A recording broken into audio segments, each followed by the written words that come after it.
చెప్పు తెగుద్ది తప్పుడు మాటలు మాట్లాడుతున్నారు.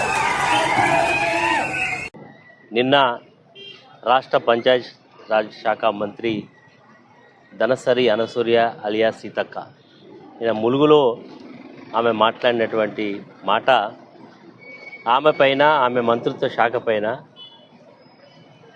మహిళలకు ముఖ్యంగా అంగన్వాడీ సెంటర్లో ఉండేటువంటి అంగన్వాడీ టీచర్స్కు ఇచ్చేటువంటి సెల్ ఫోన్లలో అవినీతి జరిగిందని అభియోగం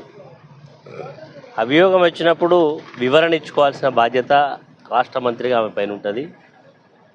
బహిర్గతం కూడా చేయాల్సిన అవసరం ఉంటుంది. ఏ ఫోన్ ఇచ్చిలో నువ్వు అంగన్వాడీ టీచర్లకు ఫోన్లు అంటే 2,000 రూపాయల నుంచి 2 లక్షల రూపాయల వరకు ఉన్నాయి ఫోన్ల విలువ. ఏ కంపెనీ ఫోన్ ఇచ్చినావు, దానికి మరి ఏ మోడల్ అది, ఇవన్నీ కూడా చెప్పాల్సిన బాధ్యత ఉంటుంది. కానీ మరి ప్రశ్నించిన వాళ్ళను చెప్పుతో కొడతాం, చెప్పులు తెగుతాయని చెప్పడం ఇది ఏ సాంప్రదాయమో ఆమె సమాధానం చెప్పాలి. ధనసూరి అనసూయ అలియాస్ సీతక్క ఇప్పటికిప్పుడే ఆమె మంత్రి కాలేదు. గతంలో కూడా ఆమె ఎమ్మెల్యేగా ఉన్నది, ఒకసారి ఓడిపోయింది, గెలిచింది. ప్రజా జీవితంలో ఉన్నప్పుడు ఆరోపణలు వచ్చినప్పుడు ఆరోపణలకు సరైన పద్ధతిలో రిప్లై ఇవ్వాలి, సమాధానం చెప్పాలి. కానీ ఈరోజు రేవంత్ రెడ్డి మొదలుకొని ఈరోజు ఆయన మంత్రివర్గ సహచరులు కూడా ఇదే పద్ధతిలో మాట్లాడడం చూస్తూ ఉంటే ఈరోజు ఆమె అంటుంది అభియోగం వస్తే మరకేస్తే మేము కడుక్కోవాలని.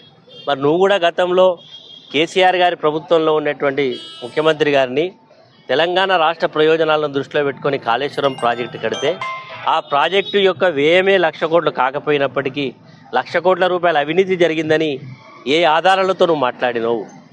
అదేవిధంగా కేటీ రామారావు గారు ఆయన మంత్రిత్వ శాఖలో ఈ రాష్ట్రానికి ఒక పేరు తీసుకురావాలని ఈ కార్ రేసును తీసుకొస్తే అవినీతి జరిగిందని ఏ ఆధారాలతో చెప్పి ఈరోజు ఛార్జ్షీట్ వేసినావు? ఇలా చెప్పుకుంటూ పోతే చాలా విషయాలలో విద్యుత్ కొనుగోలు మీద ఎందుకు కమిషన్లు వేసినావు? విద్యుత్ కొనుగోలు అంతా కూడా ప్రభుత్వం పక్క రాష్ట్రమైనటువంటి ఛత్తీస్గఢ్ తోటే ఒప్పందాలు చేసుకున్నది. అందులో అవినీతి జరిగిందని ఆరోపణ చేస్తున్నావు. ఆరోపణలు నువ్వేమో చేయొచ్చు, నువ్వు అధికారంలో ఉండి ఈరోజు నీ యొక్క ఫోన్లలో అవినీతి జరిగిందని ఆరోపణ చేస్తే చెప్పులు తెగుతాయని చెప్పడం ఇది ఏ సాంప్రదాయం అని ఈరోజు ప్రశ్నిస్తున్నాం. అదేవిధంగా ఇదే భూపాలపల్లి గడ్డ మీదకి వచ్చి ఈనాటి ముఖ్యమంత్రి ఆనాడు పిసిసి అధ్యక్షుడిగా నా పైన 1,400 ఎకరాల భూమిని కబ్జా చేసిండు అని ఆరోపణలు చేసినాం. మరి ఈరోజు 2.5 సంవత్సరాలు అయింది. ఇప్పటికే కోర్టులలో పరువు నష్టం దావాను క్రిమినల్ ప్రొసీడింగ్లో అదేవిధంగా సివిల్ కేసులో కూడా వేయడం జరిగింది. అంటే మీరు ప్రతిపక్షంలో ఉన్నప్పుడు ఏదైనా మాట్లాడవచ్చు.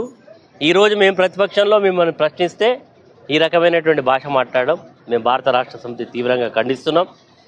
ఈరోజు సీతక్క గారు బేషరతుగా ఆమె క్షమాపణ చెప్పాలి. ఆమె మీద వచ్చినటువంటి అభియోగాలకు ఆమె సరైన పద్ధతుల్లో పూర్తి ఆధారాలతో పెట్టాలి తప్ప దబాయింపుతో తప్పించుకోలేరనే విషయాన్ని ఆమె గుర్తెరిగితే బాగుంటుందని సందర్భంగా కోరుతా ఉన్నాం. మరి ఇప్పటికైనా ఆమె ఇంకా ప్రజా జీవితంలో ఉండాలనుకున్నప్పుడు ఇలాంటి ఎన్నో వస్తుంటాయి.